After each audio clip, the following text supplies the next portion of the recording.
साथियों नमस्कार। आज मैं भगवान कृष्ण के बारे में कुछ बताने जा रहे हैं, शायद आपको अच्छा लगे। भगवान श्री कृष्ण थे, लेकिन उन्होंने धरती पर जन्म लिया था, इसलिए उनकी मृत्यु निश्चित थी।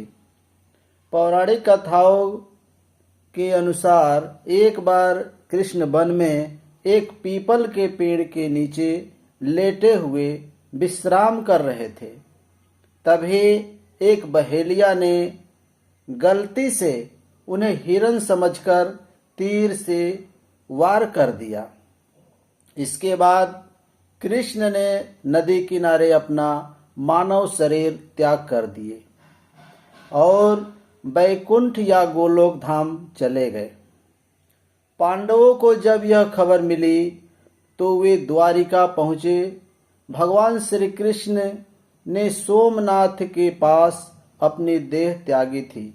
पांडवों ने श्री कृष्ण के शरीर का रीति रिवाज से अंतिम संस्कार किया।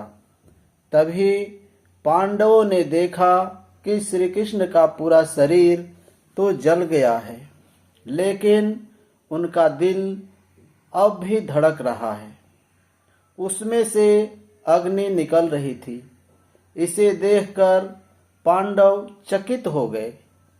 तभी आकाशवाणी हुई कि यह ब्रह्म का हृदय है, इसका नाश कभी नहीं हो सकता, यह ऐसे ही धड़कता रहेगा। इसके बाद पांडवों ने श्री कृष्ण के धड़कते हुए हृदय को समुद्र में प्रवाहित कर दिया। समुद्र में पहुंचने के बाद श्री कृष्ण के हृदय ने लकड़ी का एक लट्ठे के रूप ले लिया और फिर तैरते तैरते उड़ीसा के समुद्र तट पर पहुंचा। जब श्री कृष्ण का हृदय उड़ीसा के तट पर पहुंचा तो वहां के राजा इंद्रद्युम्न को उसी रात सपना आया। श्री कृष्ण ने स्वप्न में राजा को दर्शन दिए। कृष्ण ने सपने में उनसे कहा कि वह समुद्र तट पर एक लकड़ी के लट्ठे के रूप में मौजूद हैं, उससे मूर्ति का निर्माण करवाओ। सुबह उठकर राजा समुद्र तट पर पहुंचे। वहां उन्हें लकड़ी का लट्ठा दिखाई दिया।